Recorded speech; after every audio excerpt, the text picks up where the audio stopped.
5 hal paling seru minggu ini. Dua. Kedua adalah yang seru di minggu ini aku temukan adalah sebuah video YouTube ala-ala podcast gitu. Formatnya stand up comedy round table. Isinya stand up comedian, ada satu jurnalis.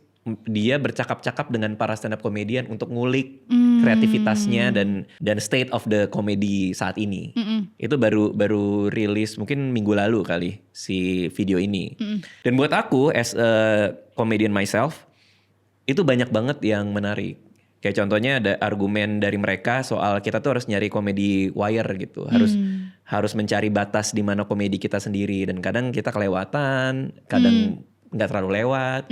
Karena komedi kan always on edge ya. Nah kadang-kadang kalau udah kelewatan, baru kita kena masalah gitu. Ya kan? Kakak pernah ngalamin gak yang kayak gitu?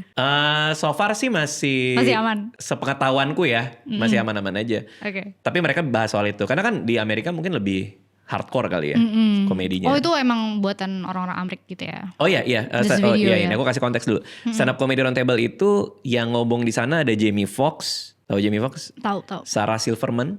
Aku Ada stand up not comedian familiar. juga. Chelsea Handler juga stand up comedian sama Hasan Minhaj. Mungkin Oh kamu kalau tahu ya. Hasan yang YouTuber kan? Ada, dia suka bikin YouTube juga, Iya, sempat di iya. Netflix juga. Oh juga ada Nikki Glazer, stand up comedian juga.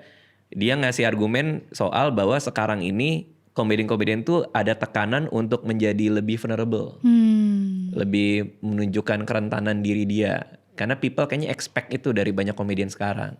Which is buat aku bener banget. Seniman-seniman zaman sekarang, mungkin kayak kamu yang baru bikin lagu dan lain-lain. Kita tuh kayaknya sekarang semakin kita vulnerable, semakin orang dengerin kita, ya gak sih? Semakin otentik kelihatannya. Iya. Ini argumen dari George Carlin kalau nggak salah. Iya, George Carlin. Dia bilang komedi itu kayak main poker. You have to hold it close to your heart. And then you put your cards on the table. Jadi semakin kita tarik ke dalam, semakin luas orang yang akan mendengarkan kita gitu. Nah jadi manifestasinya apa? Ya aku kan menceritakan semua kegelisahan dan kerentanan diriku yang aku rasain.